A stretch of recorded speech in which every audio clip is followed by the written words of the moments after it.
Report with no bias, report with no exception, delivering you nothing but the truth.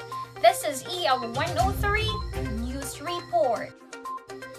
Live from CCSA Newsroom, Davao. Good day, Philippines.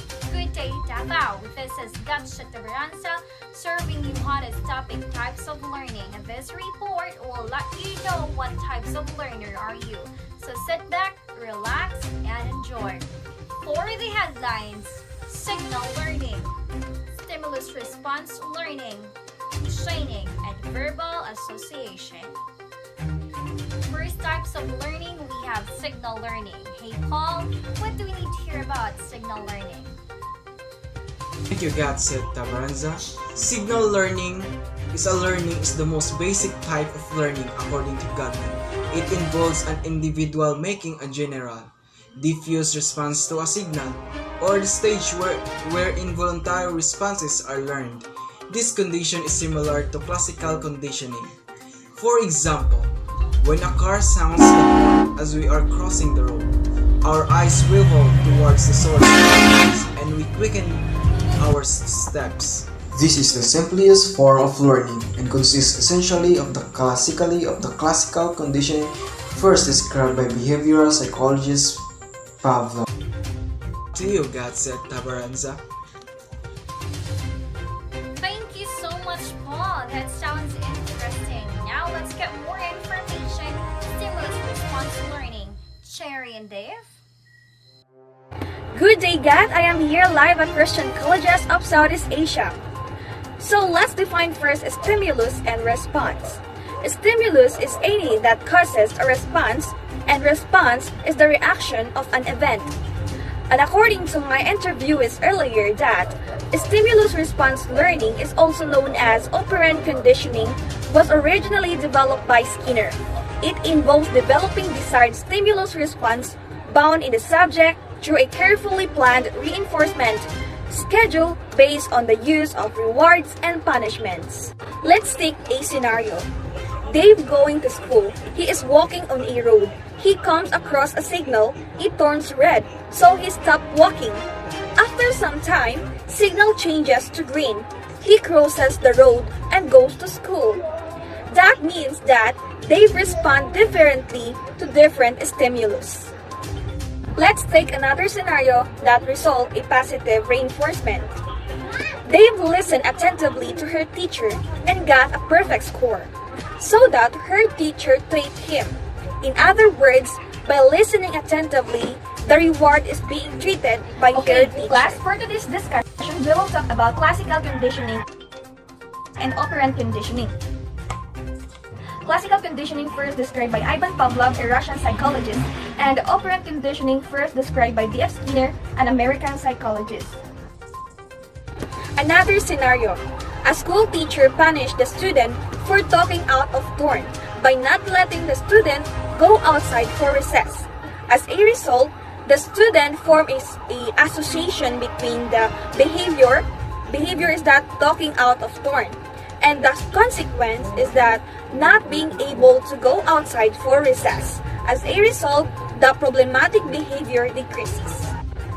So, always remember that the reinforcing agent, the reward or punishment, is presented after the response, and response is increased or decreased due to the reinforcement or punishment. Again, this is Churgin A. Espana. Back to you, Gath.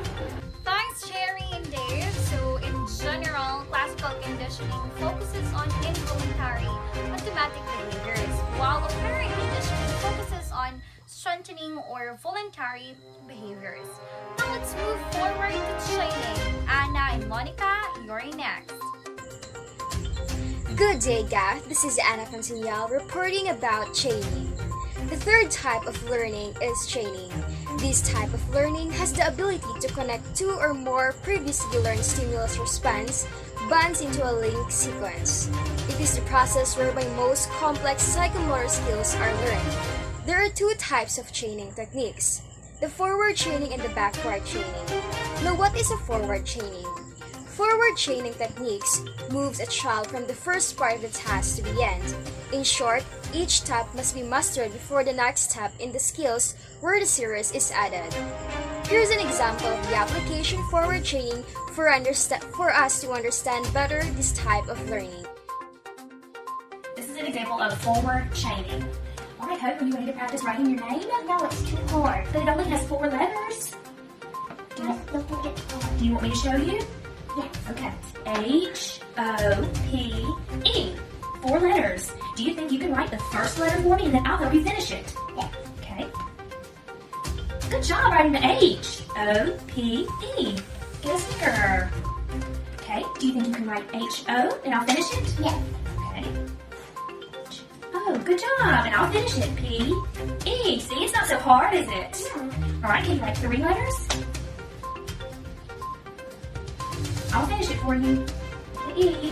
Good job. Okay, do you think you can write your whole name this time? All 4 letters? Yes. Good job, Hope. You wrote all 4 letters of your name. Thank you so much, Anna. Now let's talk about backward chaining. Backward chaining involves the same process as forward chaining, except in reverse. That is, the teaching process moves from the last part of the task to the beginning. Wash hands. Okay, we're gonna turn water on. Get soap. Rub hands. Scrub, scrub, scrub. Rub, rub, rub. Excellent. Water off. Great job. Your hands are all clean now. Here, use your fruit treat. And as you can see on this video clip, the child completes more and more ending steps independently until she masters all the steps and is able to complete the task without assistance. And this technique is used when it is easier to teach a child a task from the last step than from the beginning. This is Monica reporting from Davao City. Back to you, Gav. Thanks, ladies! My brain is now starting to absorb all the infos. Let's make a headway for our 4th type of learning that is considered as the key process in language skill development that will be reported by Joy and Therese. Thank you so much, Miss Gath. Verbal association belongs to the lowest 4 orders of Gagna's 8 types of learning, which tend to focus on the more behavioral aspects of learning. Verbal association occurs when the learner creates associations using verbal connections.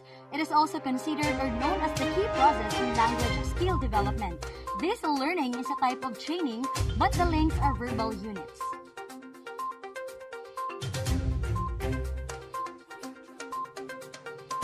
According to the Verbal Learning Style Overview by Sharp Cookie, those verbal learners are also called linguistic learners. They like languages to communicate and they enjoy discussions. Additionally, one of the simplest aspects wherein verbal association occurs is the activity of naming an object, which involves a chain of 2 links. And one of the great examples for this type of learning is the nursing students who are able to define medical terminologies and are able to apply it to any clinical situation. So for more information and examples about verbal association, here is Miss Mary Therese. Yes, Mary Joy, verbal association or knowledge of how specific words and things go together. We can figure out where we fit in by looking at the qualities of this learning style, rather than merely sitting back and resting.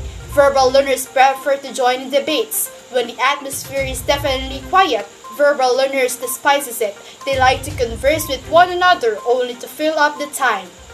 Every learning style has strengths and weaknesses, and visual information such as graphs, diagrams, and maps are one of them for verbal learners.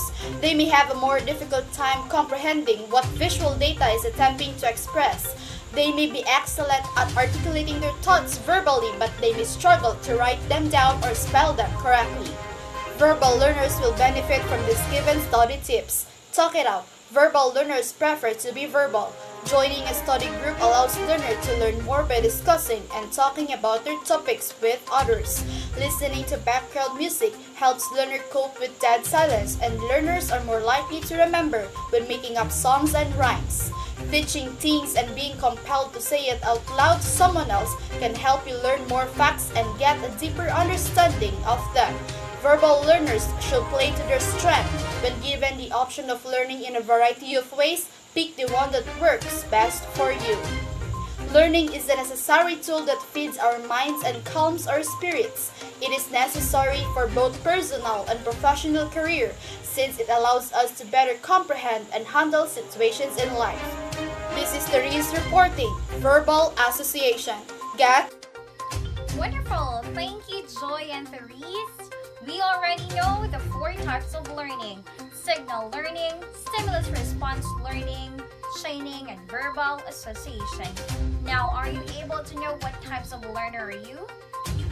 Don't forget to share your feedback, to share your information, and make us aware what types of learner are you. This is Gats Chatabaranza, and this is EL 103 News Report.